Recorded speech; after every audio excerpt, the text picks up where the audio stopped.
All right, gang, let's get after it. We have the markets to look at, and most of the markets are in bullish territory. My name's D7 here at Grok to trade. It's Monday, December 11th, 2017, and everybody should be deep in getting your Christmas shopping done. Everybody in bullish territory except for small caps and financials. Those two, bad news. Financials down a 0.25%.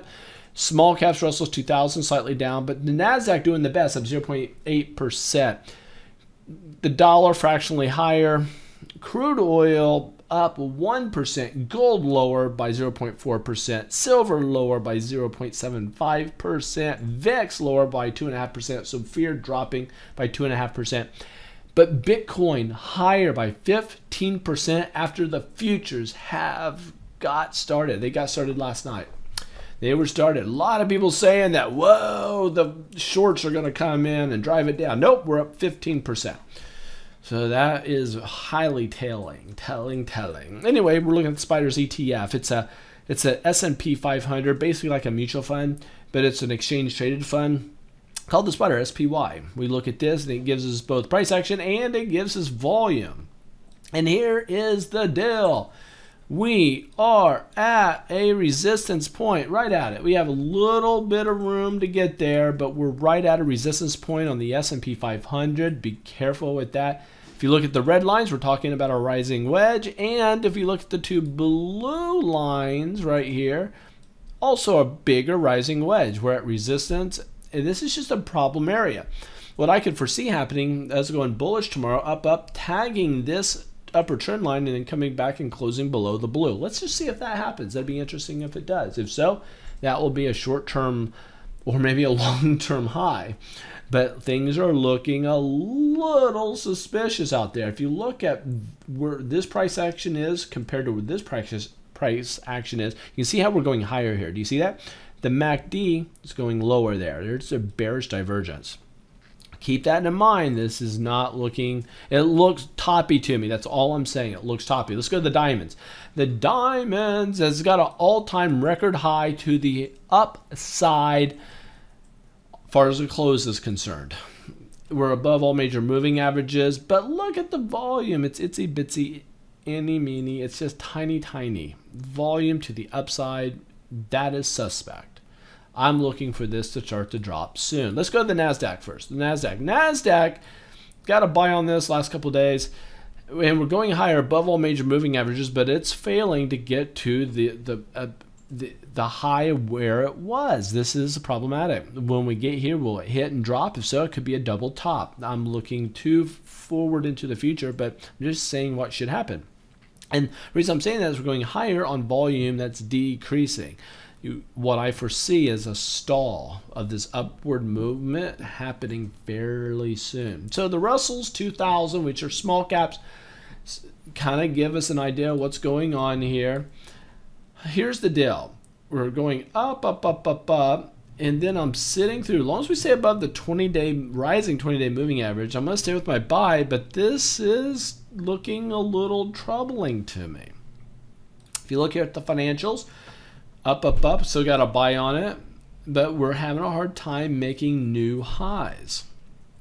If you look at the dollar here, I finally had to put a buy on it in a few days, but I was a little extended on my buy, but I wanted to get past all of these moving averages, and sure enough it did. But the question is, we have a hanging man. Will it now drop on us? It could, but I got a buy on the US dollar at this moment. Crude oil had this monster sell-off a few days ago. Had to put a sell on it, but we rallied back. The rally back it's going to run into major resistance here. I think we're going to drop. That's going to give us a head and shoulders trend reversal pattern.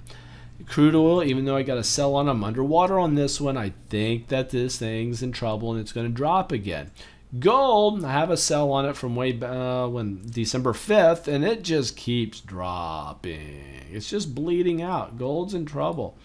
Silver, Put a sell on that dude back in November 27th, and it just keeps bleeding out. I'm looking for a buy. Looking for a buy opportunity for gold and silver. I'm not seeing it right now, but we're pretty extended to the downside. It should be coming. VIX to the fear. Have a sell on it, down, down, down, had a buy, and then a sell, sell, sell. Look where we closed, right at a support level. I mean, right at a major support level. It's been... Anyway, let's see what happens. If we get down to the 9 area, look for that to bounce back higher. But man, we're under 10. We're approaching 9. Guys, that is big time complacency out there in the markets. No fear out there to speak of. But Bitcoin... Oh man, I put a buy on Bitcoin on November 15th, and we're up, up, up, up, up, and a pullback and a pop to the upside. At this moment, we're sitting just below 17,000. Now listen, guys, there's a ton of exchanges out there with all sorts of prices for Bitcoin, but pay special attention to the BTC USD.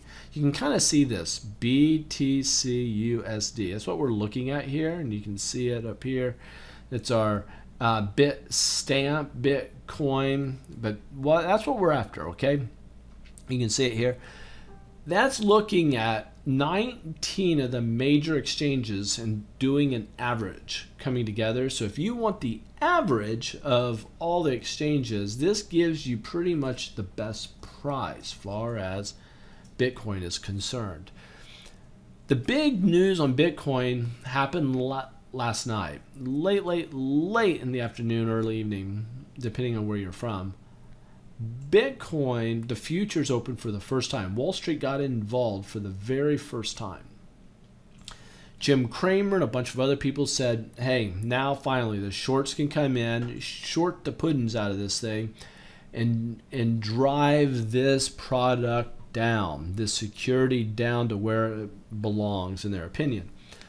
But something different happened. We actually popped by 15%.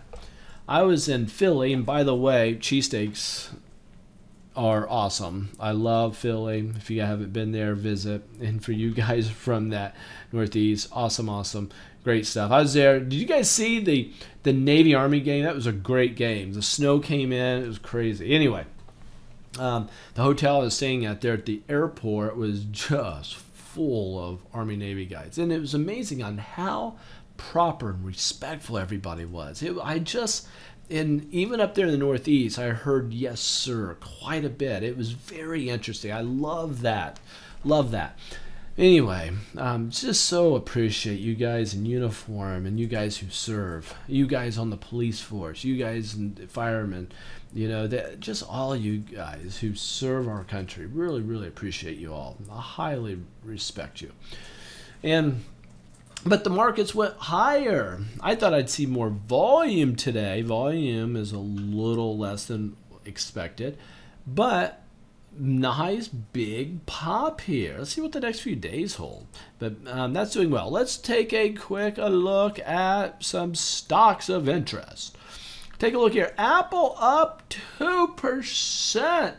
Man, I put a buy on it, stayed with my buy sitting through this, but look at this. Boom on big volume above moving averages. This could be, guys, check this out, a bull flag breakout soon. A bull flag breakout soon. So if that breaks out, say over 174 area, oh boy, let me make sure this is spot on. Yeah, if it gets over 174, this thing could shoot up to 180 very quickly. Very quickly. Any others of interest? Disney is up 2.5%. Oh, well, guess what? Disney earns a big fat buy.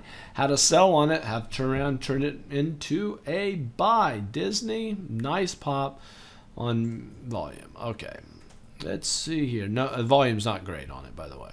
Let me see. Anything else on the Dow 30 I want to bring up? Any big movers? Verizon is up 1.5%. I got a buy on that from November 16th. Up, a bull pullback and a pop. And the whole reason I do the buys and sells here is to get you guys to believe in our mentorship program. If you want to be able to trade like a rock star and have your life completely change because of trading, we can do that for you.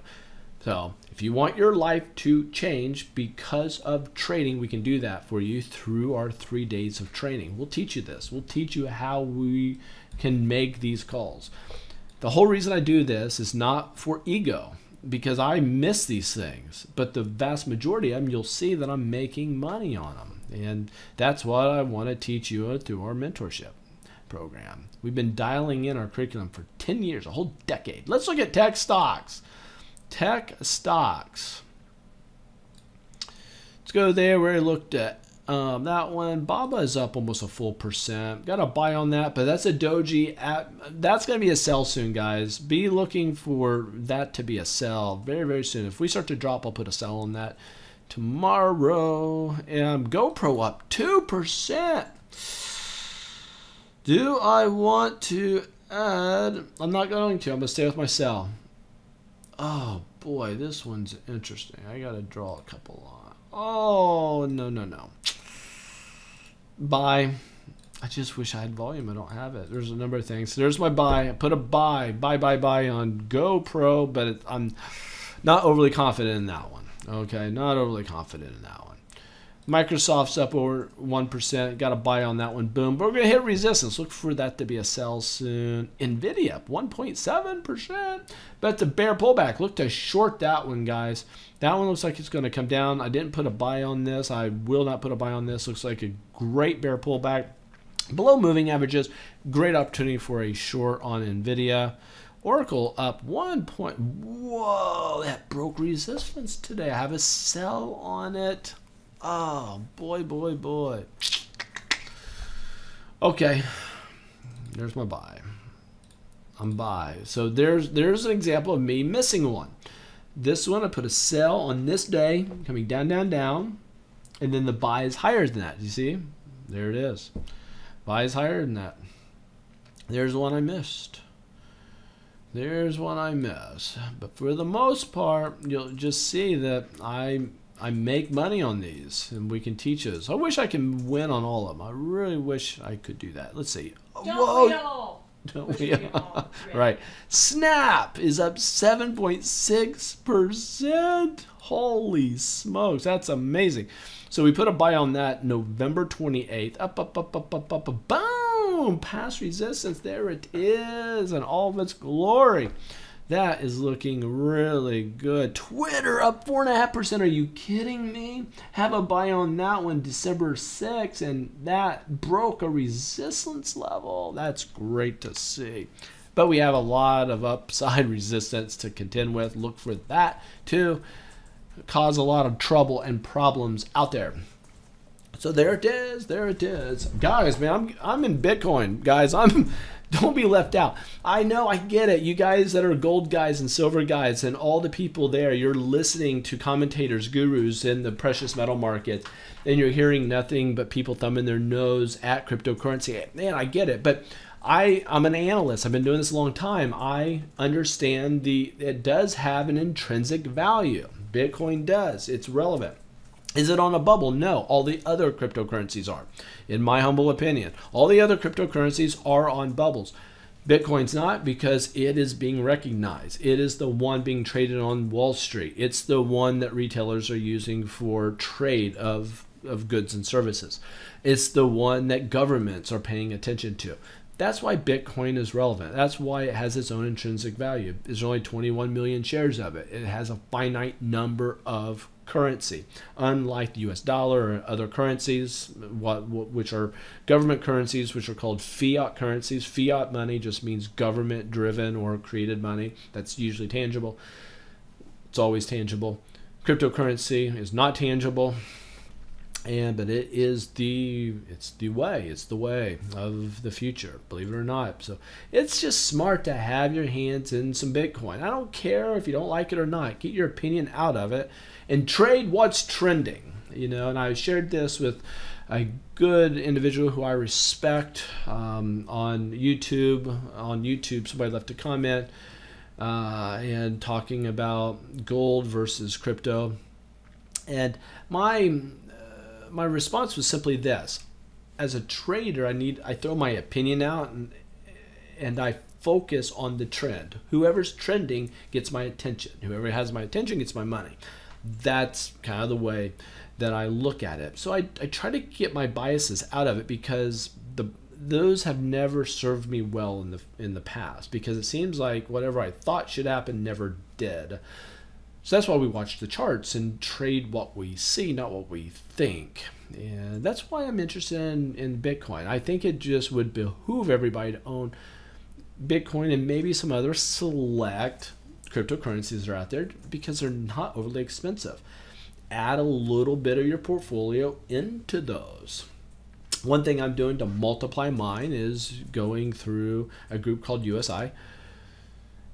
I'm telling you, all my research shows people making money, people that I personally know making money through that group. But anyway, do your own research to find out if that's for you or not. I left the link in the descriptions, feel free. But outside of that, I just say it's worth taking a look at. Now, we will be doing a mentorship on cryptocurrency. So it'll be a mentorship that we're not talking about stocks or ETFs that we're trading. It will be specifically a 3-day program on technical analysis with cryptocurrency and how to properly trade cryptocurrency in a way to benefit you. So that's coming. I'm also going to be doing a webinar on trend lines and doing that the correct way. So all that's coming. So thanks for the interest in that. So that's it. So you guys take care. Have a great rest of your Monday. We'll see you guys Wednesday. So catch you later. Bye.